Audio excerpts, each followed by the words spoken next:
Rádio 87 FM, 87,5 MHz, Paraíba do Sul, Rio de Janeiro. A mais gostosa de ouvir.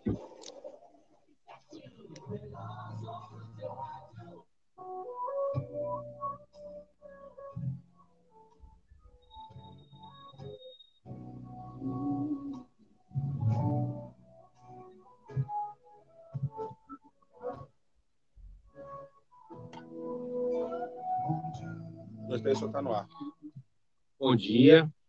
Nós estamos iniciando uma transmissão simultânea pela Rádio 87 de Paraíba do Sul e pelo Facebook. Antes de fazer a oração, que nós iniciamos sempre assim, a gente vai pedir a doutora Daniele para dar um bom dia e depois do capitão Falcão do Batalhão Florestal. A doutora Daniele vai dar um bom dia para todos nós. Bom dia a todos, é um prazer estar aqui novamente. E vamos começar essa quinta-feira com muito amor e paz. Capitão Falcão, bom dia. Bom dia, Coronel Germano. Bom dia, doutora Daniele. Bom dia a todos os ouvintes da rádio. É um prazer estar aqui hoje, podendo tratar um pouco do tema do meio ambiente. Bom, a gente sempre inicia com uma oração, então vamos seguir a nossa rotina. Senhor, Pai de infinita misericórdia, agradecemos do fundo de nossos corações todas as bênçãos que estão sendo dadas nesse momento. O fato de acordarmos e termos um sol. Nós reconhecemos primeiro o seu poder e a autoridade. Ao mesmo tempo, a paciência, os nossos erros. Ajuda-nos, Senhor, a lutar contra as nossas imperfeições, caminhando na sua direção. Entra em cada lar das pessoas que estão nos ouvindo, inspirando, trazendo esperança. E que possamos ter um dia com muita paz e harmonia. Em nome de Jesus, agradecemos por tudo. Amém. Bom, temos muitos assuntos hoje, mas nosso assunto principal é sobre meio ambiente, né? Senão nós não teríamos convidado, e já vamos agradecendo o capitão, que é do Batalhão Florestal da Polícia Militar. Mas antes, tem uma situação que a doutora Daniele, que é especialista em direito previdenciário, ela vai falar assim rapidinho, né, para depois a gente entrar nessa questão ambiental, sobre essa questão do auxílio emergencial. Teve um problema, né, teve fraude, e agora está aqui dizendo que 51% dos bloqueou por fraude. Eu vou abrir a notícia aqui, para a gente ler, e depois a doutora comenta, e a gente entra no nosso convidado, que veio aqui a brilhantar o nosso programa. Então, aqui, o problema aqui na minha... Mas não tem problema. O fato é que esse auxílio emergencial eu dei um problema aqui, ó. Eu acho que foi...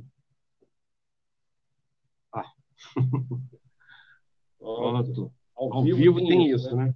Minha esposa tirou dos dados móveis, eu estou dando o celular dela. Aí eu estou sentindo que está sem internet aqui. Ela, para economizar, muito malandra, ela tira dos dados móveis. Eu é que não entendo muito bem dessas coisas. Então, vamos ver se a gente consegue agora entrar no G1. Então, vamos lá. Pronto, olha lá. Auxílio emergencial suspeita de fraude no benefício motivou 51% dos bloqueios. Não é 51%. Olha como é que é a notícia, né? Tem um condom. Dá uma impressão que a metade mais das pessoas deixaram de receber. Não é isso. 51% dos bloqueios das contas digitais. A Caixa bloqueou centenas e milhares de contas da poupança digital do banco suspeito de fraude do recebimento do benefício. O Ministério da Cidadania fala em 1.300.000 contas bloqueadas. Diga, doutora, para a gente continuar. Teve uma notícia antes dessa que foi referente a alguns servidores que estavam recebendo benefício. Então, já era um indício, né, de irregularidade esse grupo de pessoas recebendo esse benefício. Você vê que a gente observa que o servidor público, que lá era um dos requisitos de não receber, estavam recebendo esse auxílio. Outras pessoas também estavam recebendo de forma indevida em relação a cadastramento indevido, recebendo o nome de terceiros, e tiveram o benefício bloqueado para poder fazer uma nova reanálise, verificar se aquela pessoa tem direito ou não. Mas o impacto também teve em relação a esses servidores, que não foi um número pequeno, foi um número bem significativo. E em relação a bloqueio, eu gostaria até de chamar a atenção aqui, porque algumas pessoas estão achando que o benefício está bloqueado, mas não está. Eu já falei, se não me engano, que na semana passada, o dinheiro sai da conta da Caixa Tem e vai para a conta que você direcionou quando você fez o cadastro. Então, vai para uma conta poupança, ou vai para uma conta poupança que você informou e é conjunta com a conta corrente, você tem que olhar se está na poupança, ou alguma outra conta poupança que você tem. Alguns bancos estão abrindo uma conta digital poupança para você receber. Então, a gente vê essa notícia e o dinheiro, e você começa a analisar o seu caso e vê que o dinheiro não está lá na conta, saiu como DOC negativo, e você começa a achar que o seu pagamento também está bloqueado, entra no desespero, não sabe o que fazer. Então, a primeira coisa é verificar qual situação que você está. Realmente o benefício do seu está bloqueado? Você preenche esse requisito de estar bloqueado? Se não, procura o dinheiro na conta poupança, que o dinheiro pode estar lá disponível para você e você nem sabe. Tá certo. Bom, tem gente dizendo que está dando eco, né? Mas eu acho que está dando eco só na doutora Daniele. Não, no meu não está, não. Eu acho que no dela, mas o tom vai regulando, e o Ronald, a gente vai continuar. Bom, feito isso, nós vamos aproveitar a presença do capitão, que nós temos vários assuntos, né, para tratar sobre a região, e que ele conte. Ontem ele teve em Três Rios, como é que foi? Teve um foco de queimada em Três Rios, depois a gente vai falar aqui em relação à situação de Paraíba do Sul, temos muitos assuntos. Vamos lá. Como é que foi lá a situação em Três Rios? Foi uma operação? O que aconteceu? Bom dia, Coronel. Ontem a gente fez, na verdade, em Três Rios, uma campanha de conscientização contra as queimadas. Na verdade, essa época de junho, julho, agosto é uma época crítica, né, de focos de queimadas. Então, juntamente com a Secretaria de Meio Ambiente de Três Rios, a gente fez uma campanha de conscientização. Além de Três Rios, a gente também fez uma operação em Teresópolis, junto com o efetivo do INEA, Corpo de Bombeiros, onde alguns produtores rurais foram orientados quanto a essa questão de queimadas. Foi feito um patrulhamento em áreas de maior incidência de queimadas, né, para verificar se havia o flagrante de alguma queimada no momento. Então, é mais essa campanha de conscientização mesmo. Tá certo. Então, temos vários assuntos aí para a gente entrar nessa questão aí de meio ambiente, e eu queria aproveitar o gancho. Nós aqui em Paraíba, às vezes, acho que aconteceu isso no inverno passado, uma pessoa em Werneck, sem querer, colocou fogo e se espalhou até Jataí. Então, assim, aproveita a oportunidade para que possa explicar, né, esses problemas, o perigo nesse momento que o solo está seco, para depois a gente tentar falar sobre essa questão do Rio Paraíba do Sul, sobre a bacia, né, a necessidade de reflorestamento. Tudo isso nós teremos bastante tempo para a gente colocar. Por quê?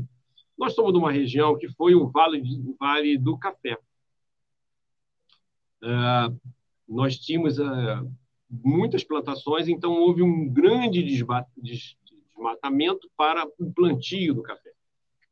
Mas isso a gente vai entrar daqui a pouco, sobre essa necessidade de reflorestamento. O que eu ia pedir agora é que o meu querido oficial falasse sobre essa questão que nós tratamos agora, né? Que é o perigo do incêndio. Depois a gente entra na questão do reflorestamento, da necessidade dessa preocupação e também um outro assunto que a gente pode entrar é sobre a fumaça na estrada. O que fazer, né? Quais são os procedimentos. Então, é importante, né, que tenha esse espaço para divulgação de algumas orientações quanto a essa questão da queimada. Né? Como eu já tinha falado, a gente está passando por um momento de estiagem, né? Então, nesse período, os problemas de queimada aumentam. Então, algumas práticas, né, simples, que às vezes as pessoas acham que, né, que não podem causar queimadas, elas são aí precursores de focos de incêndio. O caso de jogar o indivíduo está na rodovia, ele joga uma bituca de cigarro ali naquela área de vegetação, né, para se desfazer ali da bituca de cigarro. Isso pode gerar um foco de incêndio na beira da estrada, né, e se alastrar para outros pontos. É o caso de soltar balões, que, além de crime, né, previsto na Lei de Crimes Ambientais, também é outra causa de foco de incêndio.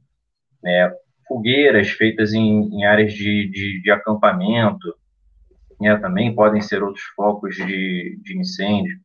Então, a população tem que evitar fazer fogueira. No caso de fazer uma fogueira, né, ao sair do local, ter certeza que apagou aquela fogueira, né, para evitar qualquer resíduo que possa gerar um incêndio.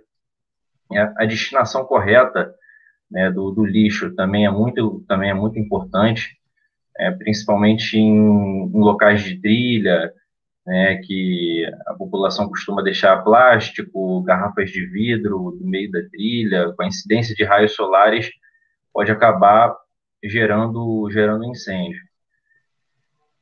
E para quem mora na região rural, é importante estar sempre capinando a vegetação ali próximo à residência, né? Quando você tem uma vegetação bruta, a chance de você ter uma queimada ou uma queimada de grande porte é muito maior. Então, é sempre importante manter aquela vegetação ali baixa, né? Principalmente a vegetação que costuma ficar mais seca, manter ela sempre baixa. Deixa eu lhe perguntar, então, doutora Daniele, também fica à vontade para fazer pergunta. Se eu tenho uma casa numa região rural, qual é o perímetro, talvez, em torno da minha casa que eu tenho que manter com a vegetação baixa ou até sem vegetação?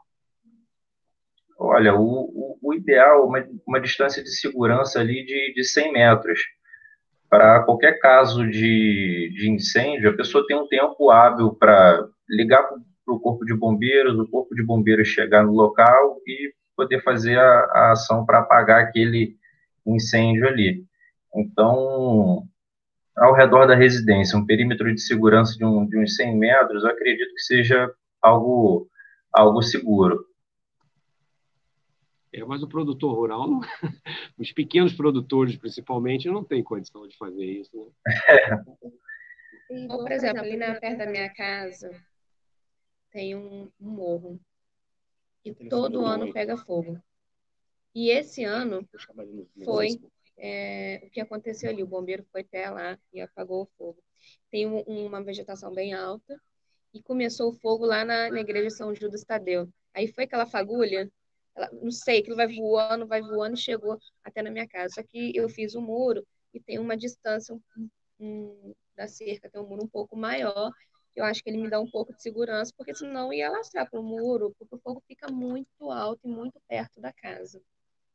E é o que a gente está falando aqui, a gente falou na rádio ontem também, em Trezinhos, às vezes você está fazendo uma queimada de um lixo doméstico, isso também é crime, você pode ser penalizado por isso, no detalhe que você pode causar um incêndio que não vai ter como ser controlado, porque nós estamos numa cidade que não tem uma quantidade de caminhão suficiente para atender todos os incêndios ao mesmo tempo. Tem situações que vai ter que ir para um lado, depois voltar. E ontem na rádio foi falado também que agora tem um helicóptero, não é de Trezinhos, mas é da região, que está vindo atender a região aqui de Trezinhos. Eu não sei se de Paraíba também. Faz parte da mesma região. Tom, a doutora Daniele, o áudio dela está com retorno. O meu também, mas o meu está bem pequeno.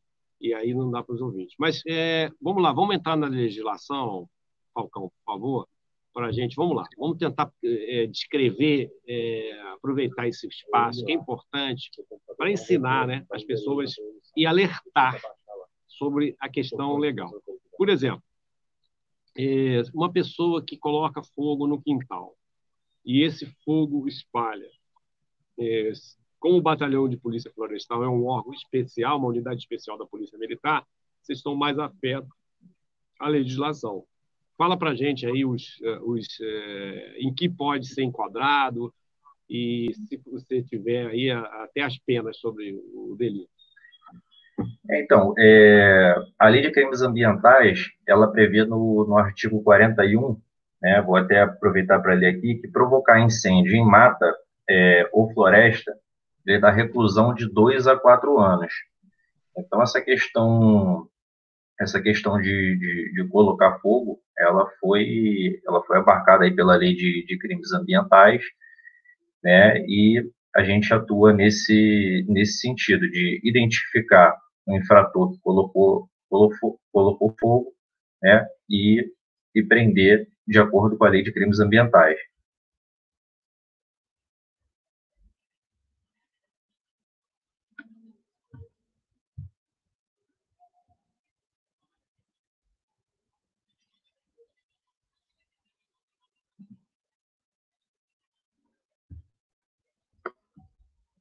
Pessoal, não estou ouvindo.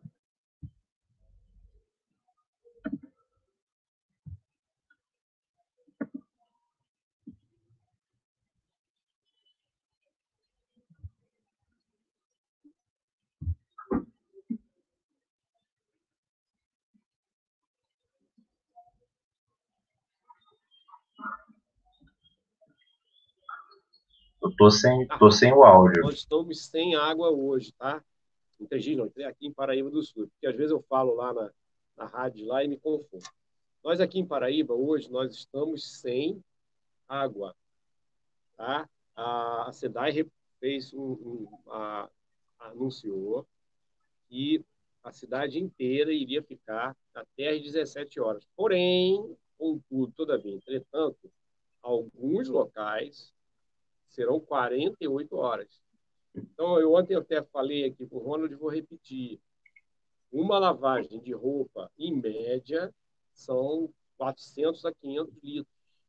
Sugiro que nossos amigos que estão me ouvindo não lavem roupa hoje. Não lavem. Descarga também é muita coisa, mas aí a descarga nós não temos jeito, temos que usar. Descarga não, aí segura o xixi, né? Faz o xixi, não dá descarga. Se for o número 2, aí dá. Vai para dar uma segurada. 15 litros a menos na sua caixa d'água.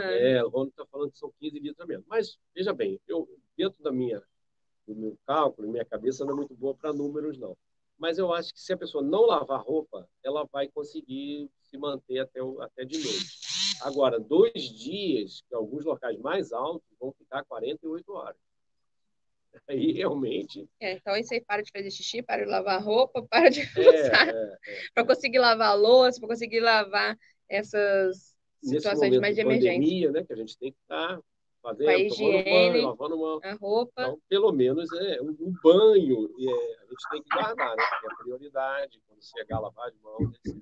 Então, aproveitar para falar desse assunto, orientar a população, né? Coronel, aproveitando que tá fora da live aqui, tá faltando... Está iniciando a transmissão. Já iniciou? Está quase iniciando. Está quase iniciando aqui, mas eu vou aproveitar para falar ou espera voltar a respeito da conta de luz de baixa renda? Sim, pode falar. Vamos falar, pode então? Falar, porque tem gente aí. Ontem o doutor Matheus falou passando. Então, A questão da luz de baixa renda, quando saiu a legislação falando que não poderia cortar a luz, a gente veio aqui e falou, explicou. Quem é de baixa renda é aquele grupo de pessoas que tem uma renda per capita de 1/4 do salário mínimo. Mas nessa situação, que é o da pandemia, você precisa estar com a sua conta cadastrada como baixa renda. Na sua conta tem que estar, não basta você ser baixa renda, tem que constar na sua conta de luz que você é baixa renda. Tem que estar lá no quadrinho baixa renda. Se tiver lá, você já preenche o requisito. O que eu quero trazer aqui em relação a essa informação, que muitas pessoas estão reclamando, minha conta foi cortada, mas não tem a legislação falando que ela não pode ser cortada? Preste atenção, existe uma grande diferença. Você não pode ter corte da sua luz pelos débitos após a pandemia, aonde ficou determinado que nós estamos nesse estado de emergência, que nós estamos passando por essa situação. Se o seu débito for anterior a esse período, a sua conta pode ser cortada sim. Aí você vai gerar um outro problema. A sua conta vai ser cortada com um débito anterior à pandemia e você vai ter que pagar todas as contas que tiver em aberto para religar. Porque a energia só é religada quando está em dia a conta. Então, se você tem débito anterior a março, pelo menos até março, pague as mais atrasadas. Porque você pode ter o corte da sua energia se o que tiver em aberto for antes da pandemia. Esse é o problema que todos os brasileiros estão esquecendo de analisar. Estão com muitos meses sem pagar e na hora que tiver um corte, tiver que retornar o pagamento, não vai conseguir pagar essa conta. Isso. A gente está assim, quase voltando pelas redes sociais. Continuamos com o nosso programa aqui. Coronel, quando a gente voltar, a gente pede para passar o telefone, porque tem uma ouvinte do Facebook perguntando qual é o telefone, qual é o contato para conseguir fazer essa denúncia de queima de lixo sim. doméstico. Eu ia pedir, mas é bom lembrar. Lembrar para a gente pedir ele para passar esse número, porque o lixo residencial, que é o lixo doméstico, né? Quando você faz essa queimada, você pode estar sendo penalizado criminalmente. Está previsto na legislação que o nosso amigo já estava explicando. Infelizmente, a internet caiu do servidor, mas já vai estar retornando para poder entrar em contato com ele novamente e tá falando sobre o telefone, falando um pouquinho sobre essas queimadas.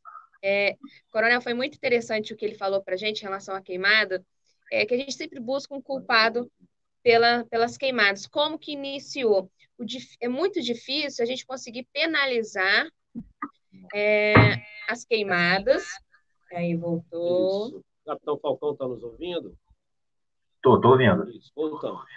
Vamos lá. A doutora estava falando aqui, vamos lá. Deixa eu só finalizar, que aí volto com ele. A gente percebe que é muito difícil a gente penalizar quem iniciou o incêndio.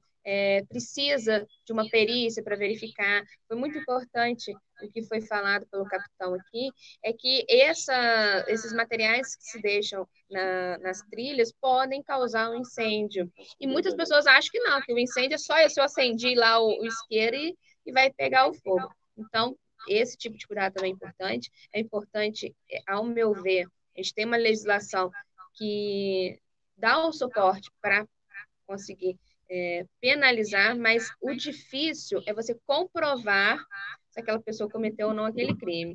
Então, eu acredito que a maior importância é em relação à conscientização. E ontem foi muito bonito essa passagem do caminhão. Meu filho estava pequenininho em casa, ele estava passando ali pela barrinha, né? E ele entendeu a mensagem quando explicou para ele. Então, sem dúvida, né? A questão da educação é muito importante. Agora eu vou só morder o bridão, que é uma expressão de cavalaria, com todo respeito. Não quero que o capitão, né? Ele está na ativa e tem algumas restrições em alguns assuntos. Ele só tem que ser técnico e tal. Porém, a nossa secretária de Meio Ambiente de Três Rios, nossa, que eu digo é porque mais da doutora, quem mora em Três Dias é a doutora Daniela, não sou eu moro em Paraíba. Mas eu como vou na rádio do Paulinho lá, ela não tem resultados para colocar, não. Eu queria aproveitar esse gancho para o capitão, assim que terminar de falar na legislação, ele falar nos resultados do batalhão florestal. Isso é com o americano, meu amigo, minha amiga que está me ouvindo e que está vendo no Facebook. O americano chama de accountability. É a prestação de contas. Quem não sabe prestar conta, dizer o que faz, claro que é bonita a educação, doutor, parabéns. Contudo, todavia, entretanto, a gente precisa, quem exerce cargo público, tem que dizer o que faz e no período que faz. Então, Falcão, meu querido, por favor, me diga, continue na sua explicação da legislação e depois, assim que você puder, me diz os números do batalhão, quantas autuações, quantas prisões, né, o material apreendido, para que a gente saia da teoria e entre na prática. Vamos lá. Então, Coronel, essa questão da queimada, como a doutora Daniele Costa mesmo falou, é muito difícil a identificação, né? Você conseguir pegar em flagrante, né, quem está causando a queimada, porque é justamente isso. Muitas vezes a queimada se inicia no momento secundário. O indivíduo jogou ali no momento primário uma garrafa de vidro ali no meio da mata, uma bituca de cigarro, e depois, né, saiu daquele local e iniciou o foco de incêndio. Então é muito difícil esse flagrante. Por mais que a gente tenha denúncias, né, em 2019 a gente recebeu muitas denúncias em relação a incêndios, porém, quando a gente chegava para verificar a denúncia, não tinha ninguém no local. Então, nesse período de janeiro até junho, que a gente tem os dados fechados, a gente não tem nenhuma ocorrência, né, de flagrante no artigo 41, que é o de provocar incêndio em mata ou floresta.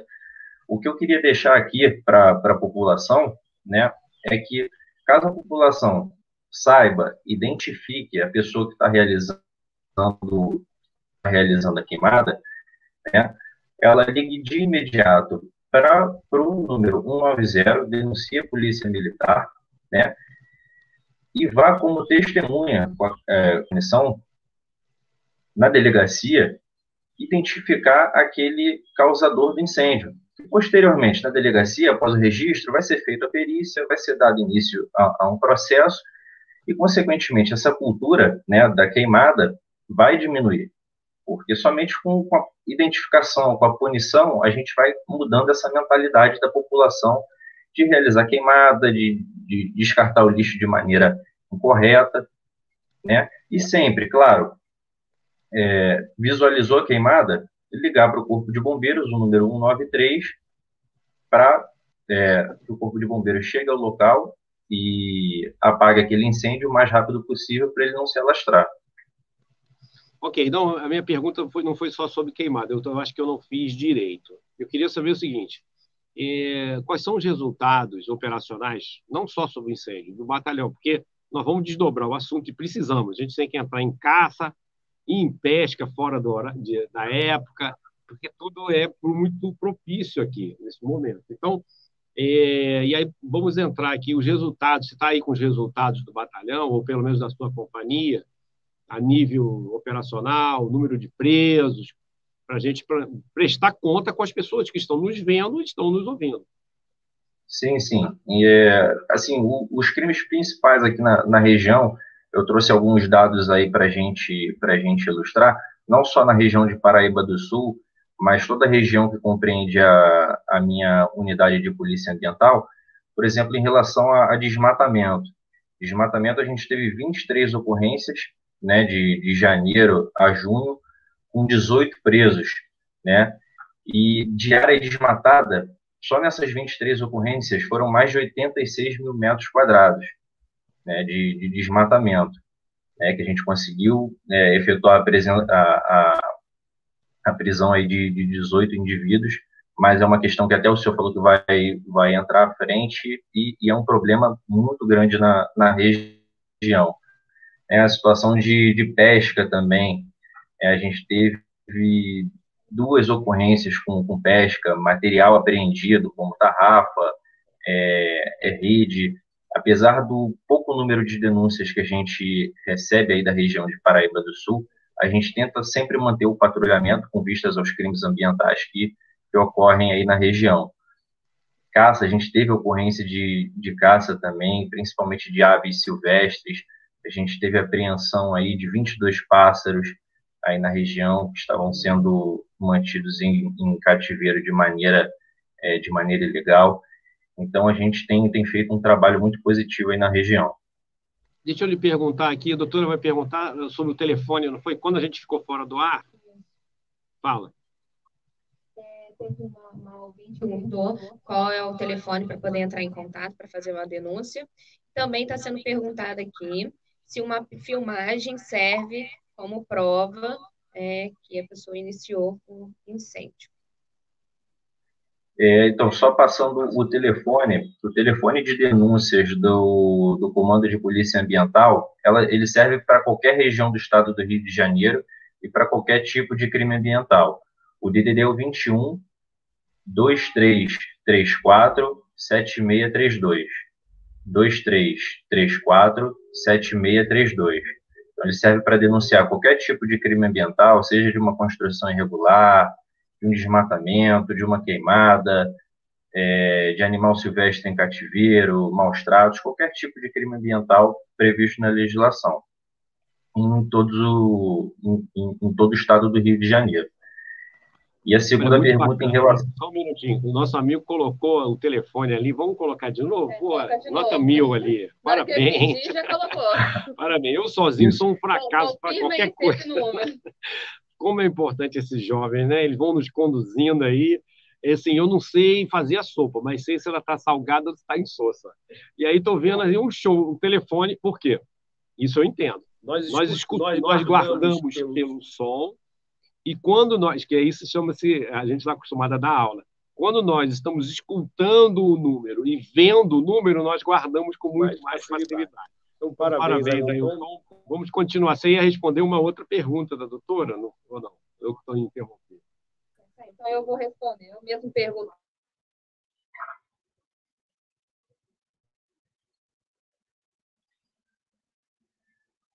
Sim.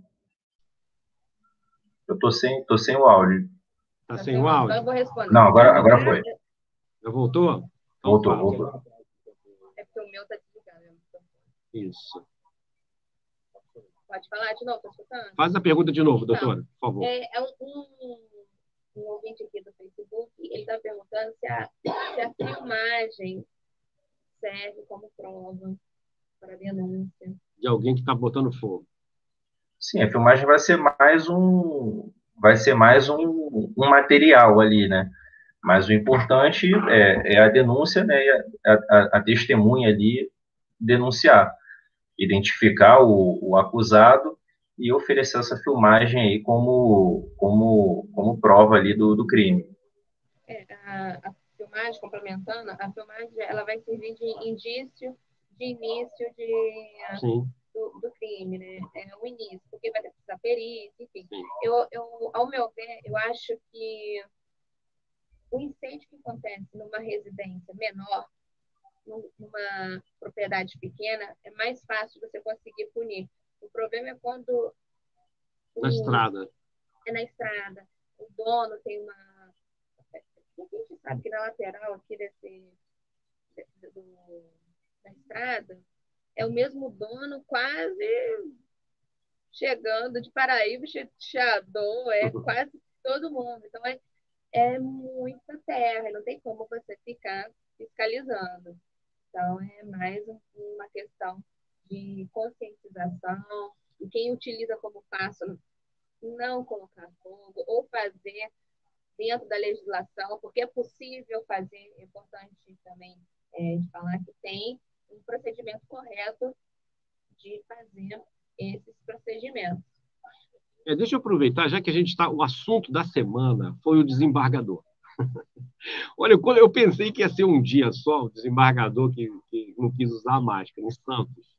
Mas até hoje tem notícia do desembargador, não parou. Então, vou aproveitar para a gente entrar em desmatamento, que uma grande parte são pessoas de muito recurso. Eu queria perguntar ao capitão se ele já sofreu alguma coisa parecida com o guarda que foi coibir a questão do uso da máscara. Eu queria lembrar que a Lei 14.019 ela tornou o uso de máscara na via pública obrigatório. Isso é muito bom, isso é importante que fique claro. Ou seja, o desembargador não poderia estar fazendo daquela maneira. O fato do decreto é um assunto para a gente entrar uma outra hora, porque realmente criar multa com decreto não é uma coisa correta. Diga, doutor, para a gente ver. Fala. Deixa eu aproveitar, né, que eu estava doido para falar sobre esse assunto. Eu não tive oportunidade de falar ontem. Foi o assunto mais falado da semana, o desembargador de Santos. O desembargador. Tem um menino na praia, tem a dançarina do Faustão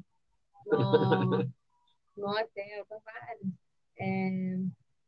O que eu peço nesse momento é que tanto quem estiver ali no servidor para aplicar a multa, quem está recebendo, que tenha um pouco de equilíbrio. Porque nós estamos passando por um momento que está todo mundo nervoso. Então, quando você chegar para aplicar uma multa, chega com jeitinho, fala um pouco mais calmo, para tentar conduzir aquela situação da melhor forma possível, para não terminar de uma forma trágica ou até desrespeitosa com as pessoas. Eu não concordo com o uso da máscara, mas tem uma lei falando que eu tenho que usar? Obedecer. Tem que usar. Para mim, é um acessório, é um enfeite, não acredito nos resultados, mas Uma lei federal. Uma lei você tem que respeitar. Sem dúvida. Tem que usar. Para deixar o gancho lá para ele, que deve ter sofrido muito com essa coisa, eu queria colocar. Nós tínhamos antes a Lei 13.979, que ela tratava das medidas do Covid. A Lei 14.019, ela alterou e acrescentou a obrigatoriedade. O que o presidente Jair Bolsonaro vetou foi dentro de locais, de recinto. Por exemplo, eu agora não sou obrigado a usar máscara aqui. Né? A gente se afastou, doutora Daniele está bem longe de mim aqui, mas quando nós estamos mais próximos, aí sim a gente coloca. Mas vamos lá, Falcão, me diga o que você já passou, conta algumas das ocorrências aí que as pessoas gostam de escutar a história. Quando você chegou, tinha uma pessoa de alta influência, ou de posto superior ao seu, ou um magistrado, ou um promotor, ou uma pessoa rica mesmo, que era parente de alguém, conta e entra na questão do desmatamento. Olha, Coronel, graças a Deus eu nunca passei por esse tipo de situação, não. Mas as equipes já chegaram a relatar não uma situação tão assintosa e agressiva como foi o caso desse desembargador, mas aquelas pessoas que tentam se utilizar da amizade com o prefeito da região, ou com o secretário de meio ambiente da região, ou com alguém que exerce alguma função pública na região. Então, isso sempre tem, os policiais já estão acostumados a lidar com esse tipo de situação, principalmente em municípios do interior do estado do Rio, mas quando a gente faz o certo, a gente não tem que se preocupar, né, comandante? Então, os policiais já estão acostumados com esse tipo de situação e sabem lidar muito bem. Mas fala sobre desmatamento, já que aproveitamos o gancho, porque realmente dá vontade de continuar no assunto do desembargador. Não, Coragem, já tem que depois falar disso, porque a semana inteira ninguém falou de outro assunto. Oportunidade de falar. A gente fala, vamos tentar, vamos ver assim. Hoje tem outro programa, Ronald? De repente a gente estica um pouquinho para a gente falar no desembargador, mas vamos lá, fala sobre desmatamento, que é o nosso principal foco. Então, comandante, como eu já comentei das nossas estatísticas na região, a gente tem feito diversas ocorrências relacionadas ao desmatamento, que tem sido um tema que está muito em voga, né? Atualmente, essa questão aí do meio ambiente, do desmatamento, né? Principalmente na Amazônia, essa cobrança toda, essa cobrança internacional. Então, o comando né, da Polícia Ambiental, né, determinou que essa questão de desmatamento é uma das questões assim primordiais que a gente tem que atuar. Nesse sentido, a gente fez 23 ocorrências até o mês de junho, né, prendemos 18 indivíduos, né, que desmataram uma área de 86 mil metros quadrados. Né, e a gente falou da importância de se manter a vegetação por diversas questões, né, ambientais. Questão de proteção do solo, questão de diminuição de temperatura, são diversos processos né, que acontecem que a gente precisa, né, proteger a questão da flora. Então, a minha pergunta é o seguinte: tem um percentual, uma pessoa tem uma terra, tem um percentual que ele tem que preservar e a outra ele pode utilizar. E aí, porque é fundamental a gente equilibrar o desenvolvimento, o agronegócio. Aqui na região, aqui em Paraíba, tem tem uma área rural extensa, uma área rural intensa, extensa, fazendo a palavra correta. Então, é isso que a gente precisa verificar. Até que ponto, qual é o percentual, para quem está me ouvindo, um pequeno agricultor, e também para um grande, né? Qual é o percentual que ele tem que manter, o que ele pode cortar, ele precisa pedir licença para cortar, né? Tem com menor burocracia também, porque isso leva, às vezes, né? A administração pública no país, de um modo geral, ela dificulta a gente fazer uma coisa certa. Nós, policiais militares, por exemplo, para a gente conseguir comprar uma 40, a gente leva 2 anos.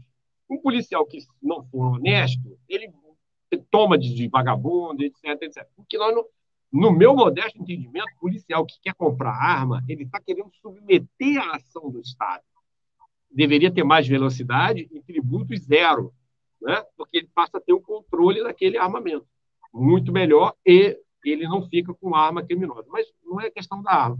Voltando isso a essa questão da burocracia, que é muito complicado.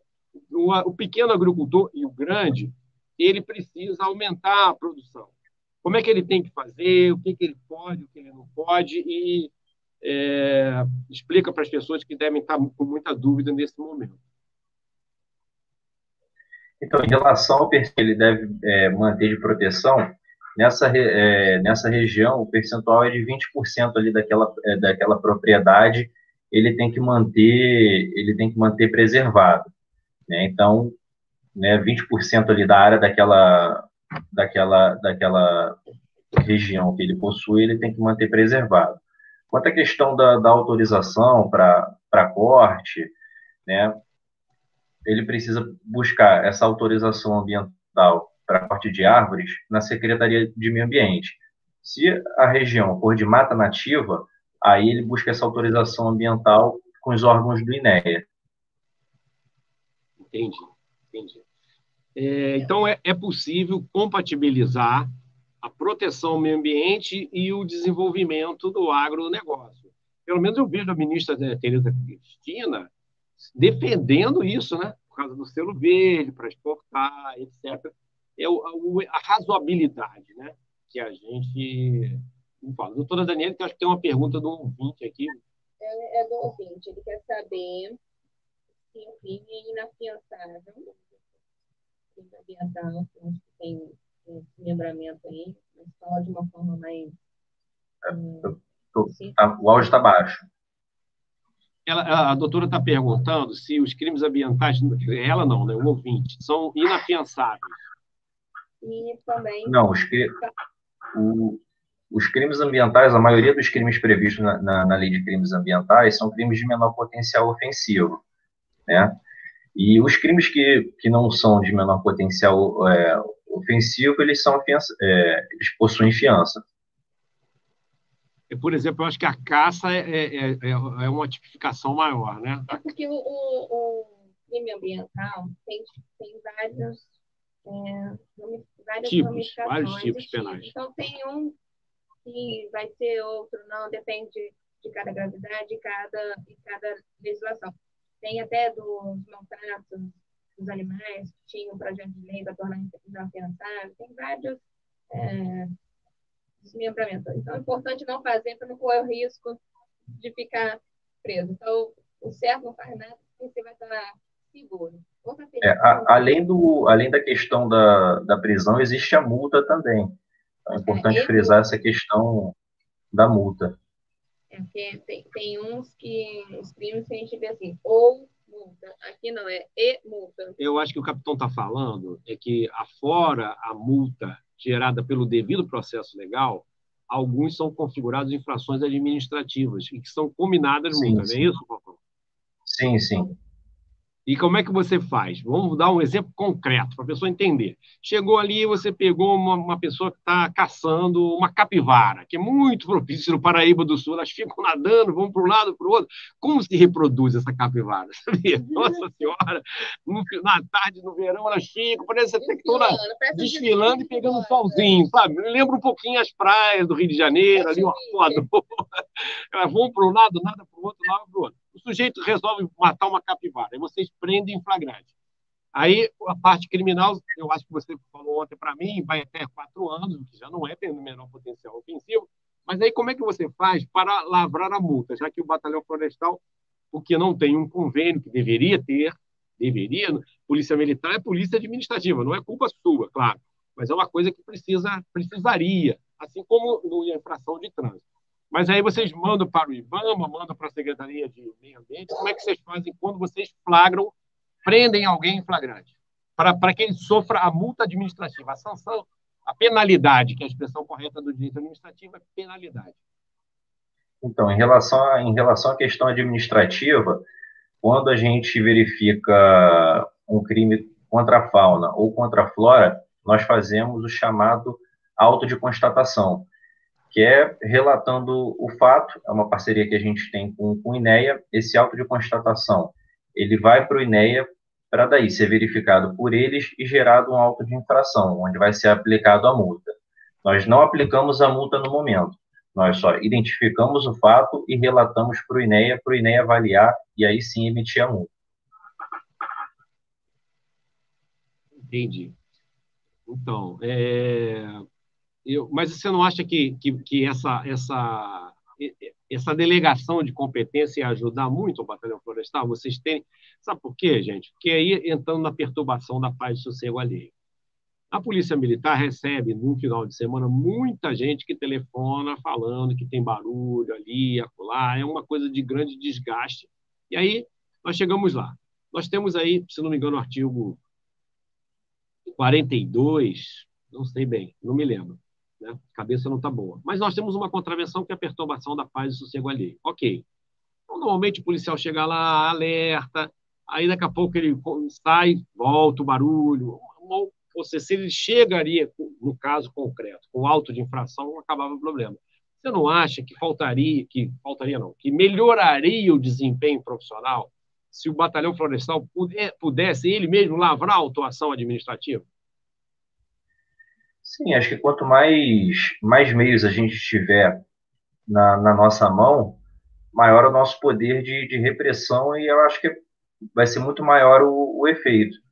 Né? Então, a gente já infracionando direto, né, sem que tenha todo esse processo longo, né, seja um processo mais rápido, a multa chegar ali na mão do infrator, o resultado vai ser muito mais eficaz. Eu não sei se a doutora concorda, para ela poder participar também.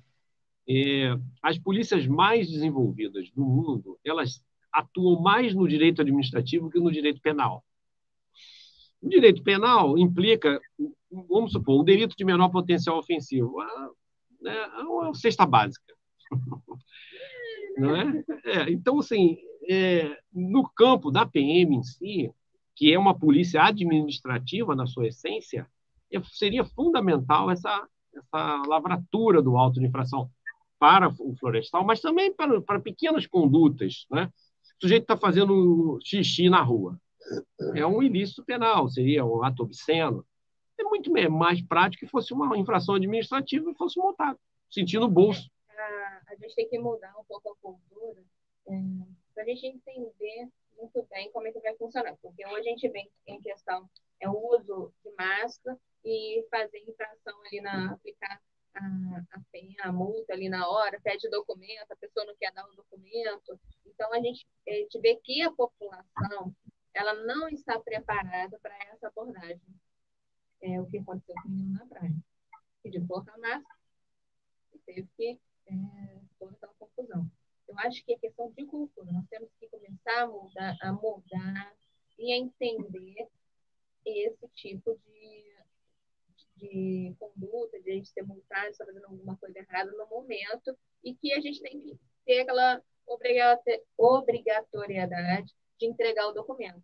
Porque a gente também tem uma cultura, ninguém é obrigado a fazer prova contra si. Então, você está lá sem o documento, eu não vou fazer prova. Já vi isso na internet, não sou obrigado a entregar documento. Então, assim, é questão de cultura. Nós temos que ter uma nova educação para que essas condutas, igual fazer um xixi na rua, consiga penalizar e não cause um mal-estar para o próprio policial, quem esteja aplicando a multa, ele vai acabar tendo que ter medidas mais gravosas por causa do comportamento do infrator. Tá certo. Bom, em relação aqui ao Paraíba do Sul, né? Ontem a gente chegou a conversar, que eu tive ontem com o Capitão Falcão, lá aqui no escritório nosso, e que fica na antessala onde a gente reside, e aí ele chegou a falar, você tem alguns dados aqui sobre a necessidade de reflorestamento, sabe por quê, doutor? Eu, com todo o respeito que eu tenho aos secretários municipais da região, mas eu vejo pouca efetividade no poder fiscalizatório e também na conscientização. Nós temos áreas em Paraíba do Sul que a temperatura é um pouco elevada. Eu não estou dizendo que a gente tem que tirar o gado e nem tirar, né, o que é plantado, não é isso. Mas tem locais que a gente percebe, quando eu vou até Cebolas, eu percebo que tem uma vasta área que não tem ninguém cultivando nada. O que você acha sobre essa questão do reflorestamento, o tempo que leva para uma árvore voltar? E, principalmente, aí eu estou falando, né, para não te colocar numa situação que você está nativa ainda, eu não vejo resultados nas secretarias de meio ambiente.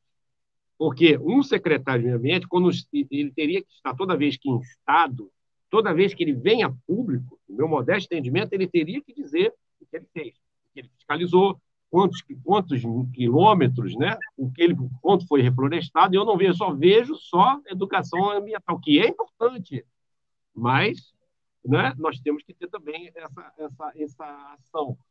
Por quê? E aí, quando a gente está vindo do Rio de Janeiro e chega em Petrópolis, a gente percebe uma serra praticamente original, um clima de uma maneira. Quando nós passamos de Areal, a gente já começa a sentir mais calor, né? Igualmente quando chegamos em Paraíba do Sul. Em Paraíba, quando a gente chega em Werneck, já melhora um pouquinho a temperatura, mas ao longo a gente vai percebendo muita coisa que está desde a época do café, que foi desmatada e não foi reflorestada, né? Já quando a gente passa de Três Rios, continua na 040, e vai chegando em Juiz de Fora, a gente percebe de novo mais mata e um clima diferente. Então, eu queria que você abordasse essa questão do reflorestamento, do tempo mais ou menos que uma árvore leva, e essa coisa de conversar com o próprio dono, né? Tentar ver se o poder público pode ajudar a melhorar a temperatura e como melhora ou não melhora com o plantio da árvore. Então, Coronel, em relação a essa questão que o senhor colocou do clima, né, as formações vegetais elas são muito importantes nesse processo de diminuição, aumento de temperatura, né? Essas formações vegetais elas servem como um filtro ali da incidência solar, né? O raio solar ele atinge a superfície terrestre e se você não encontra nenhum filtro, ele reflete de volta para a atmosfera e aumenta esse efeito estufa. Por isso, essa maior sensação de calor. Então, é normal você ver em áreas descampadas, áreas descobertas, sem uma formação vegetal, esse aumento da temperatura.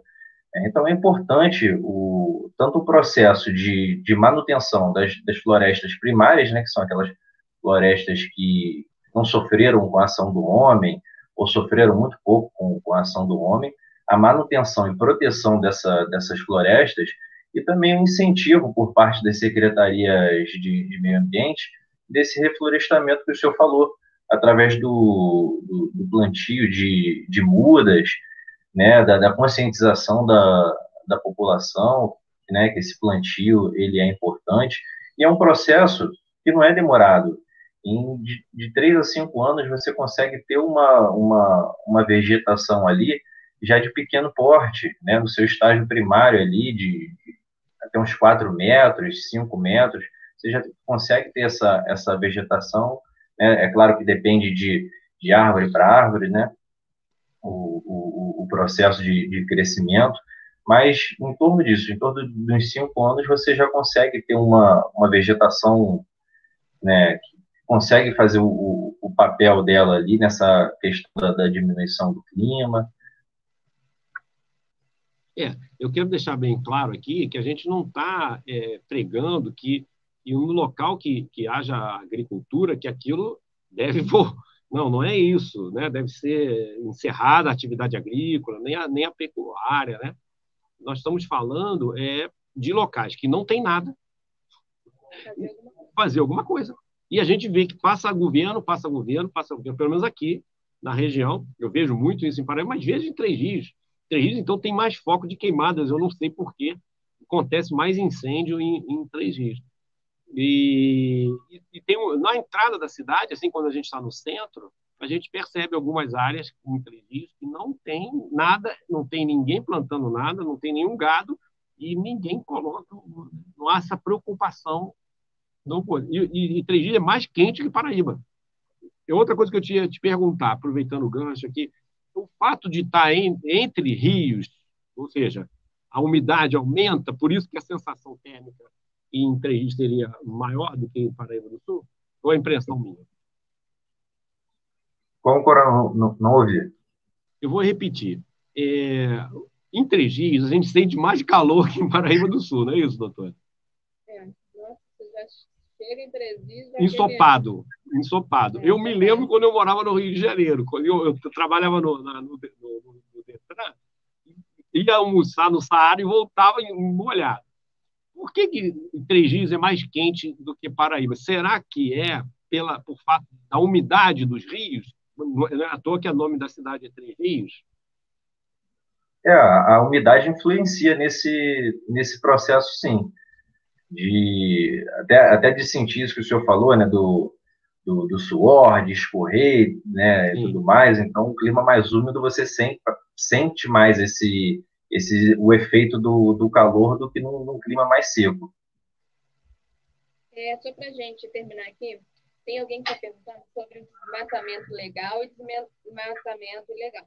Gente, desmatamento sempre é legal. O que acontece é que você pode fazer algumas pequenas queimadas, alguma coisa, com autorização, fazendo o plantio, como é que, não sei se é acero o nome?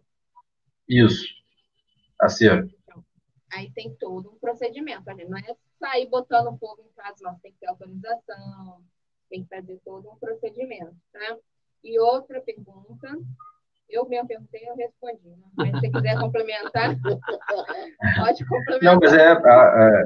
Não, mas é isso mesmo, né? O caso, como foi falado ali, desmatamento ele já soa como ilegalidade, né? Mas você pode realizar o corte de alguma vegetação se você tiver a autorização ali da Secretaria de Meio Ambiente ou do INEA, que vai fazer uma avaliação, se aquela árvore pode ser realmente cortada, se não pode, se tem que haver uma compensação ambiental pelo corte daquela vegetação. Então, tudo isso vai ser estudado. Esse processo só precisa ser mais rápido, justamente para não estimular a ilegalidade. Sem dúvida, sem dúvida. Diga, doutor. Pode. Tem uma gente aqui no Facebook que está falando, 10 de agosto, é comemorado o Dia do Fogo. Vai haver algum alerta ou manifestação nesse dia? Gente, é importante falar isso, né? Porque o pessoal gosta de comemorar as datas. Aí vai, chega o dia do fogo, vai botar fogo nas coisas ainda. Não é isso não, tá, gente? Pelo amor de Deus. Bota fogo em nada para comemorar, não. Sem dúvida. É muita falta de responsabilidade, né? Porque a gente corre o risco. Sobre a questão da via pública... Mas, Coronel, só te... Desculpa. Vai ter alguma atividade, alguma movimentação nessa data? Bom, por enquanto, a gente não recebeu nenhuma informação nesse sentido, mas a gente vem fazendo essas campanhas de conscientização, né, de educação ambiental voltada para a questão das queimadas, justamente para conscientizar a população dos perigos, né, que tem nessa prática, e aí não ter nenhum tipo de, né, comemoração ilegal. Vamos fazer o seguinte, se a doutora puder ver quando cai o dia 10, a gente convida o capitão na semana antes do dia do fogo para fazer comemora. Sim, e aí ele faz um espaço importante para a Polícia Militar e de uma maneira de prevenir, que a melhor guerra para um soldado é sempre a paz, né? Que não haja o delito. Ontem nós tivemos uma denúncia aqui, pegando um pouquinho o gancho, que a gente já até ultrapassamos o horário do programa. Foi uma arma apreendida em Barão de Angra, tá? E numa área que era quase rural, né? Na verdade, uma casinha, olha aqui, denúncia leva a apreender um revólver dentro de uma casa em Paraíba do Sul. O dono da arma não estava na residência, mas parentes permitiram que revistasse o imóvel. O caso foi no bairro Barão de Angra, que é ali perto daquele negócio de doce, né? E do estande de tiro. Uma denúncia levou a polícia a prender uma arma nessa tarde, foi quarta-feira. O caso aconteceu na estrada Silvio Guaraciaba, no bairro de Barão de Angra. E aí eu disse que era um rapaz de 31 anos que tinha um revólver calibre 38 com 9 munições. Então, claro, para ter arma tem que estar registrado. Porém, eu queria aproveitar o gancho para ele dar a opinião dele, a doutora também, que a gente já está terminando. Eu vejo assim, nas propriedades rurais, após legalizado, eu não vejo o problema que as pessoas sejam armadas. Por exemplo, no nosso caso aqui, existem locais em Cebolas que são bem afastados do centro de Cebolas. Então, até a viatura da Polícia Militar chegar para socorrer, demora muito. Então, esse pensamento do presidente, que foi de ter um pouco mais de compreensão com isso, né? A gente não está querendo uma sinalização das pessoas saírem com armamentos, né, armamento de grande letalidade, mas pelo menos para sua defesa. Antigamente nós tínhamos um DPO em Cebola, não temos mais. Tínhamos em Werneck, não temos mais. Tem a viatura que está no setor lá, mas às vezes assume ocorrência no centro de Paraíba. Então, assim, eu vejo que eu queria a opinião dos dois sobre essa questão do armamento em casa. Não estou criticando a PM. A PM foi lá, cumpriu o seu dever, legal. Possivelmente a arma não tinha procedência e foi tomada medida legal. Mas, doutora Daniele, depois o capitão, por favor. Eu concordo com você poder ter arma em casa, e isso já é uma realidade hoje, você pode ter, mas desde que seja legalizado. Não é você comprar uma arma ali num bar, né, e levar para casa. Não é isso. Tem toda uma legalidade. Você tem que fazer um curso, você tem que ter um registro, e você não pode andar com a arma na rua. É justamente para se defender numa situação de emergência dentro da sua casa. Eu sou super a favor de ter uma arma, não tenho na minha residência, não tenho. Por enquanto. Eu vou levar a doutora no estande, vou levar ela no estande. Gente, eu gosto de atirar. Aí, como eu gosto, mas aí eu atiro no shopping, daquele jeito, tá? Daqui a pouco me compromete aí, né, gente? Então, eu não tenho autorização para fazer, mas eu gosto. Mas eu tenho um problema. Eu acho que você tem que ter um equilíbrio muito grande para você ter uma arma. Então, hoje, no momento que eu estou vivendo na minha vida, eu não me sinto preparada. Então, você tem que ter esse feeling. No momento, eu posso ter uma arma? É uma questão individual de você estar preparado para isso. Se entrar na minha casa, eu vou saber, eu vou ter aquela reação de atirar ou não, eu vou estar piorando a situação, porque eu vou estar com uma arma e não vou conseguir atirar. Então, você tem que estar realmente preparada. Também a arma não é para utilizar, gente, para caça, para nada disso. Isso, pegando o gancho aí Pegando do o gancho capitão. aqui da crime ambiental, né? Vamos lá. Diga. Coronel, também estou de acordo, né, com essa flexibilização, esse melhor entendimento para o proprietário rural, né, como o senhor mesmo citou, a dificuldade, né, os locais são distantes, a dificuldade de chegar a viatura, a demora, né, então eu sou a favor do proprietário rural ter uma agilidade ali no seu processo para aquisição de arma, para uso da defesa da sua propriedade, né? Contanto que não esteja sendo realizado nenhum crime, ele não esteja usando a arma dele para caçar, para cometer nenhum outro tipo de crime, não vejo por que essa repressão contra o produtor rural. Então, se ele estiver dentro da legalidade, tá tudo certo. A gente espera, a gente vê o esforço do presidente para isso, né? E a burocracia com muita dificuldade. É claro que o equilíbrio é sempre, não é de soltar, uma pessoa precisa ter exame de sanidade física e mental, que o meu medo é que no Brasil é 8 ou 80.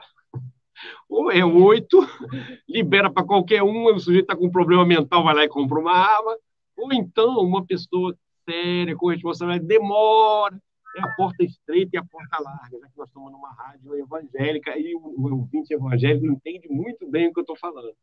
Então, é muito difícil chegar a um equilíbrio aqui. Agora, realmente, as coisas precisam ser mais agilizadas, porém, com responsabilidade. Eu já tive casos de policiais militares que estavam com licença de psiquiatria. Eu determinei que fosse retirado pela arma. O rapaz não gostou. Era até um oficial. O problema dele. Ora, a autorização, vamos no direito administrativo. O porte é uma autorização. E essa é em caráter precário, submetendo a diversas condições. Se o sujeito está pela psiquiatria afastado do serviço policial militar, ele não pode estar com uma arma. Não tem equilíbrio. Não tem condição, sinto muito. Ficou chateado, era um oficial. Aí ele foi na corregedoria reclamar de mim. Chegou lá, o subcorregedor falou assim: tá doido, rapaz? Como é que você vai reclamar do teu comandante, que teu comandante agiu legalmente? Você não quer voltar a ter a arma, você fica apto e submete a todo um exame, né? Aliás, fala, doutor. Nosso amigo aqui, que acompanha a gente aqui na rádio, ele está falando que existe a grande diferença entre porte e posse de arma. O grupo que defende, não pode ter arma, mascara um pouco essa diferença, porte e posse. O que a gente está falando não é para a população ficar passeando com arma na rua, é para ter uma arma em casa. Por isso existe essa diferença. Tem pessoas que podem andar com a arma, policial, quem tem autorização para isso. E aquelas pessoas para ficar com a arma em casa. Sem dúvida. Isso é uma discussão grande. Tem uma parte dos eleitores do presidente que já acha que todo mundo deve ficar armado. Eu tenho uma discordância disso. Pequenas coisas. O presidente, 95% do que ele pensa, eu concordo. Agora, eu tenho o direito de discordar 5%, que eu não sou ele. Mas a gente respeita também, mas está prevalecendo o equilíbrio. O que está prevalecendo é a vontade dele de dar mais flexibilidade para as pessoas terem a arma na sua casa. Agora, eu acho que não há dúvida, no meu entendimento, de pouca rejeição, pelo menos pouca divergência em relação à parte rural. Eu acho que esse aí, então, os argumentos, para mim, são muito frágeis. Quem ter porte dentro da casa na área urbana, tem gente que concorda, tem gente que não concorda, nós respeitamos. Mas eu acho que é pouca divergência quando nós falamos numa pessoa que mora no sítio, mora em Sertão do Calixto, por exemplo. Nossa Senhora, é longe para chegar até lá, no Sertão do Calixto. Né? Carvalhais, Sardual já é um pouco melhor a estrada. Mas são partes nossas daqui, sabe, Falcão, que a gente fala que realmente tem uma área, tem locais desses daí que você anda em terra batida, muito mal cuidado, diga-se de passagem, A pauta, isso aí você não, né? Nativa, você não critica, mas graças a Deus, agora na advocacia eu fico tranquilo. A parte rural de Paraíba fica muito abandonada. As estradas são muito ruins. O pobre coitado do agricultor, ele vem numa sofrência toda vez que tem sempre a esperança que vai melhorar, mas um descaso é muito grande. E você deve sofrer isso. As viaturas, quando vai atender uma ocorrência, imagina as estradas que você não pega, né? É verdade, se a viatura não for, né, nós possuímos viatura 4x4, né, então diversas vezes a gente já utilizou o dispositivo de tração nas 4 rodas, porque o terreno era muito acidentado, muito ruim, já passamos sufocos, pneus furados pelas estradas, muitas vezes a estrada sem sinal, a gente tem que se virar, mas é a nossa luta do dia a dia, faz parte. Sem dúvida. Bom, a gente já está com 9h21, né, doutor? A doutora está querendo falar no desembargador, mas eu tenho que terminar o presidente. Mas vamos falar semana que vem. Deixa para a semana que vem, no desembargador. Por quê? Porque tem 2 aspectos. Tem a questão legal e tem a questão sociológica, tão importante quanto, né? A gente tem que... Eu não gostava de sociologia, não. Aliás, eu tinha um pavor. Sabe por quê, doutor? Do Capitão Falcão, amigos que estão vendo e ouvindo. E dentro da PM... Geralmente, os sociólogos, os oficiais que estudavam sociologia, não tinham um comportamento muito ético, a maioria. Outros não, outros até eram por estudo. Tá? Então, eu fiquei com aquele trauma de associar a sociologia à desonestidade. Uma memória do trauma. Meu filho é psicólogo, mais velho, e ele fala que a memória é do trauma.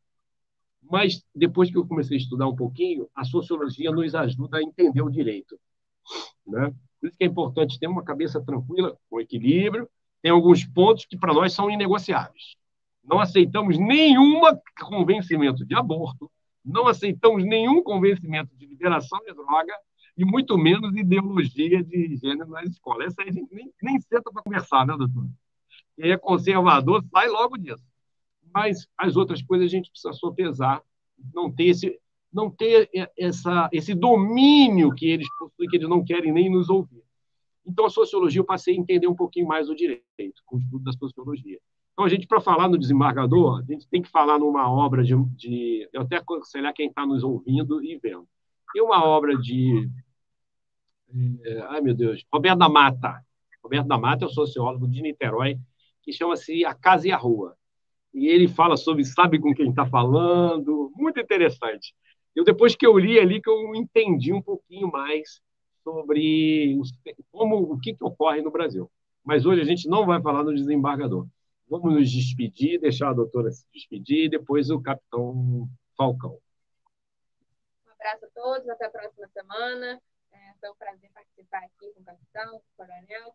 E vamos já deixar previamente marcado para um próximo programa para falar mais um pouquinho sobre esse tema tão importante que a gente está vivendo. Sem dúvida. Olha, eu agradeço muito, parabenizo a Polícia Militar por ter um oficial com capacidade técnica, representando bem a instituição, né, de forma pública. A gente fica orgulhoso e esperamos que quem nos acompanhou tenha gostado do programa. Então, hoje, eu não vou terminar. São suas, nosso convidado, as palavras finais. O convite, né?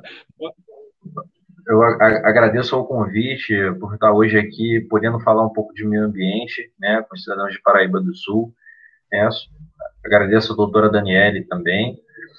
E queria aproveitar esse espaço para pedir a todos, né, que divulguem o telefone de denúncias de crimes ambientais. Nós temos recebido poucas denúncias da região, então esse espaço aqui é importante para a questão. Então, solicito a todos que qualquer flagrante de crime ambiental denuncie de imediato para esse telefone, e a gente vai fazer o possível para combater os crimes ambientais aí na região de Paraíba do Sul. Tá certo, gente. Um forte abraço, que Deus abençoe. E Agradecemos mais uma vez e tenham certeza, hoje nós vamos ter um dia muito bom, tá bom? Amém. Fique com Deus.